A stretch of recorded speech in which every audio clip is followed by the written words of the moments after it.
What if I told you that the car barreling down a straight at over 200 miles an hour is worth more than your house, maybe even your entire neighborhood? Sounds crazy, right? And yet, every race weekend, that's exactly what's happening. These machines, precision-engineered marvels worth tens of millions, are launched into corners, pushed to their limits, and sometimes smashed into barriers without a second thought. No fear, no hesitation, just raw speed and unbelievable risk. But here's the part that really blows your mind. Some Formula One teams are spending upwards of $400 million per season, and they might not even win a single race. So you've got to wonder, is this just a playground for billionaires? A global spectacle where the ultra-rich set fire to mountains of money just to feel something?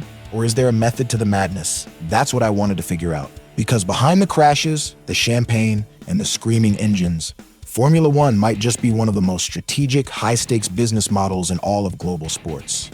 Let me take you back to a race that captured everything both brutal and bizarre about this world. May 19, 1996, Monaco Grand Prix. The skies had just cleared from a downpour. Michael Schumacher sat on pole. The lights went out, and the race turned into chaos. Cars collided on the opening lap. More slammed into barriers in the slippery corners. Only a handful made it to the finish line. While the exact number of finishers was higher than legend claims, the story still holds. This was one of the most attritional races in F1 history. But what's fascinating isn't just the crashes, it's the response. There, perched on yachts in Monte Carlo's harbor, sipping champagne, were the team owners and sponsors. Their multi-million-dollar investments were being shredded in real time, and yet no one flinched. Why? Because Formula One is more than a sport. It's a high-risk, high-reward business, and for those who know how to play the game, it can be worth billions. So how does it all work? Let's start by zooming out and looking at the Formula One Group, the business engine behind the sport. This isn't just about racing. The F1 Group handles the commercialization of the sport, everything from broadcasting rights to sponsorships to race hosting deals. And in 2024, they brought in a staggering $3.65 billion in total revenue. Now, that doesn't come from the teams themselves. That's revenue generated purely by the Formula One business machine. So where does all that cash come from?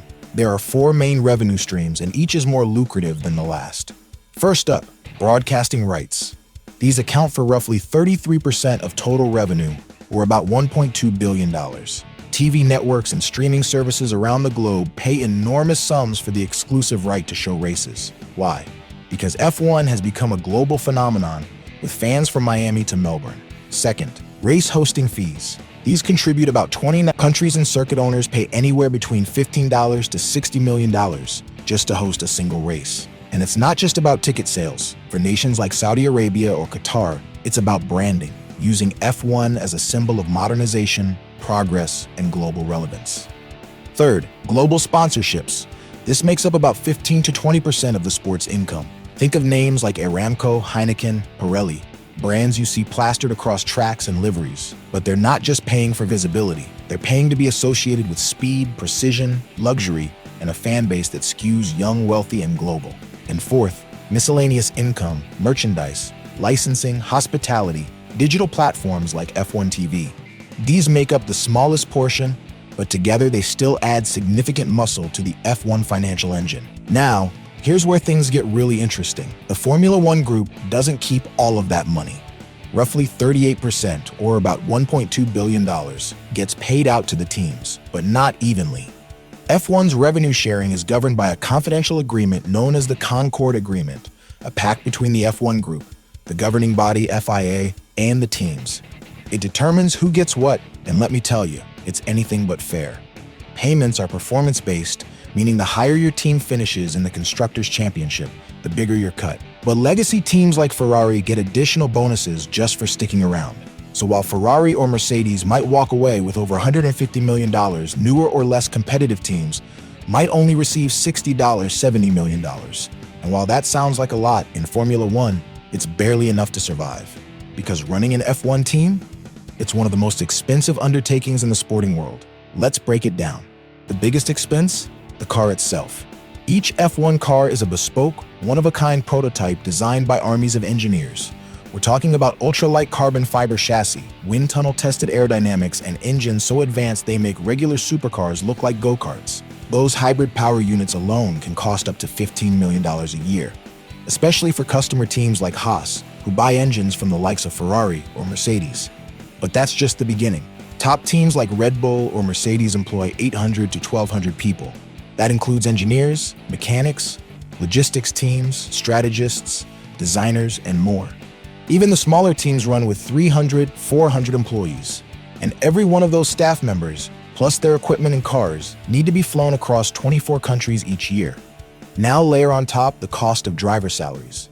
If you're hiring a rookie, maybe $500,000. But if you want a reigning world champion like Max Verstappen or Lewis Hamilton, you're dropping upwards of 55. So it's no surprise that before 2021, some teams were spending close to $500 million annually just to stay competitive. And that's when the sport finally said, enough. In 2021, Formula One introduced something it had never done before, a budget cap. The goal? To make the sport more competitive and more sustainable. The cap started at $145 million and has been gradually reduced to $135 million by 2024. But don't be fooled by that number, because like everything in Formula One, there's a catch. Driver salaries, not included. Top 3 executive salaries, also excluded. Marketing, travel, and hospitality, completely separate. So while the budget cap put some brakes on runaway spending, it didn't exactly level the playing field. Top teams like Red Bull and Mercedes still benefit from massive infrastructures, decades of data, and the ability to pour money into everything that isn't covered by the cap.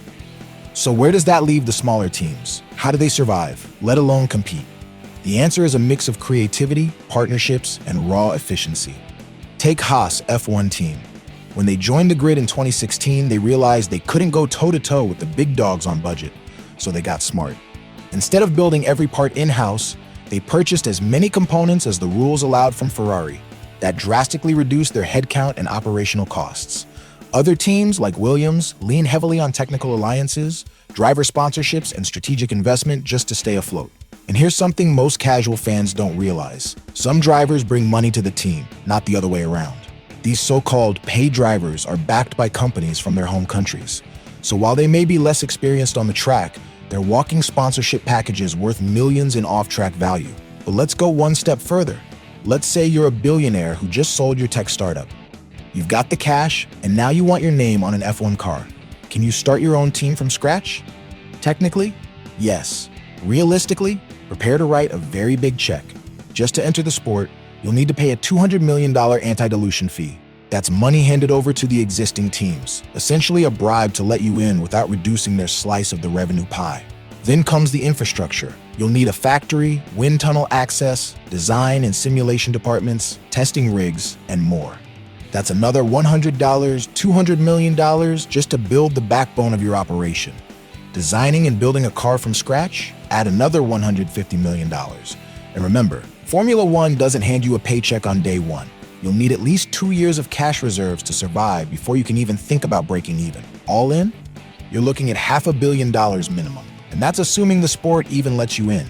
Look no further than the Andretti Cadillac F1 bid, a partnership between American racing royalty and General Motors. Despite strong backing, they reportedly faced an increased anti-dilution fee of $450 million and were still met with major resistance from existing teams. Why? Because those teams know what you now know. Formula One isn't just a race, it's an elite business club, and not just anyone gets a seat at the table. Which brings us to the big question. If prize money doesn't cover costs, and the barrier to entry is this insane, how are F1 teams even surviving? The answer is simple: sponsorships. Title sponsors like Oracle Petronas or Castrol, Oracle for instance, reportedly pays Red Bull $100 million annually for that front and center spot. Then you have the secondary logos, the ones scattered across wings, side pods, and overalls. Premium placements can fetch $10 to $30 million. Smaller ones? Still worth $1 to $5 million. But here's the real secret. It's not about the logos.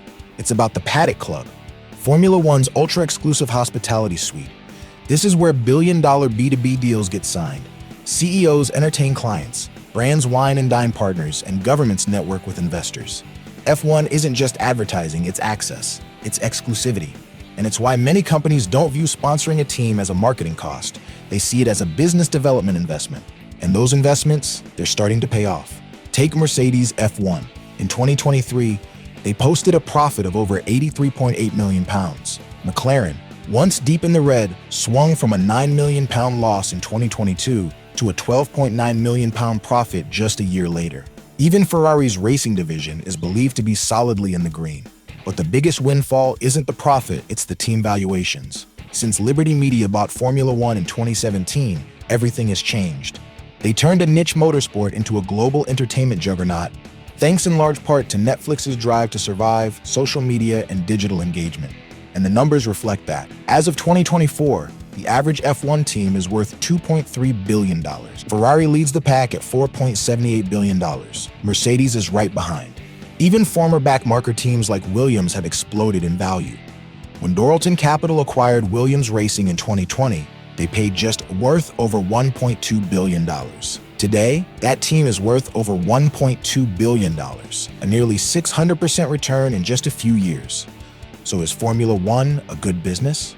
Well, for Liberty Media, buying the sport for $4.6 billion and watching it grow to over $30 billion in value was a no-brainer. For the top teams, it's a global branding engine, a B2B powerhouse, a high-octane investment that delivers returns both on and off the track. For smaller teams, it's tough, but not impossible. With the right strategy, partnerships, and patience, even underdogs can build something sustainable and maybe even profitable. But for everyone involved, F1 is much more than racing. It's a business empire disguised as sport. It's adrenaline packaged as marketing. It's risk and spectacle sold to the highest bidder. And that's why, whether you're on the grid or in the grandstands, Formula One will always be about more than just speed. It's about power, prestige, and playing the most expensive game in the world. If you made it this far, don't forget to like, subscribe, and hit the bell, because we're just getting started with stories that dive beneath the surface of global sports, business, and the empires built in between.